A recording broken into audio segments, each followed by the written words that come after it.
Angela? Angela. Mm-hmm. Yeah, DJ has this comment on what you've been saying. It's a good comment. The trades experience requirements where someone has to get years of work in the field signed off by someone else who does not want to train their competition is a real problem. Always. Because, what Explain what he means by that. So, all right. So, I run a framing crew. I have a select group of builders that I work with, and I rotate jobs all around. I work for DJ by contract, meaning he's going to put 30 homes in the ground.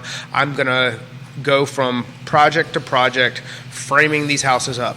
I've got to not only do the work myself, but then I've got to have a crew of people that come along with me. I'm going to have a cut man. I'm going to have somebody who lays out. I have a process that makes my business expedient and successful, and I'm going to train other people to do this. Well, I'm going to train these people at a low-end labor rate because they may not know what they're doing, and as they progress, I'm going to have guys that stick with me, but at the same time, I'm also going to be bringing in ambitious young men who want to go out and do this for themselves. So I'm going to be training someone who's then potentially going to, if I don't pay him enough, if there's ego to begin with him, and that's fine. That's what you get with the right level of ambition. These people are going to want to go out on their own and compete against me. So it's very difficult to train highly skilled labor personnel who likely are going to leave you and then become your competition.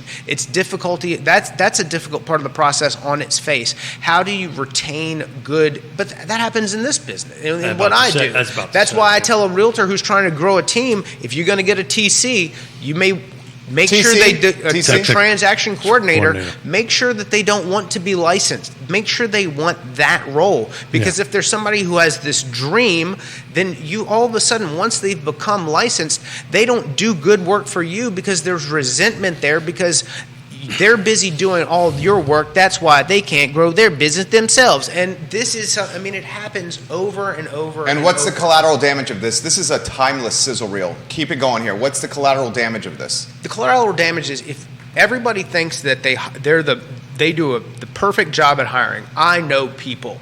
Well, you think you do. So you either need to be able to figure out quickly and fail fast and fire them immediately, or you need to be able to put things in place to where you're able to give them a path for growth no matter what the business is, to where the resentment doesn't exist and then they are growing inside of you. If your dream isn't big enough for them to fit those shoes, they're going to walk away from you. So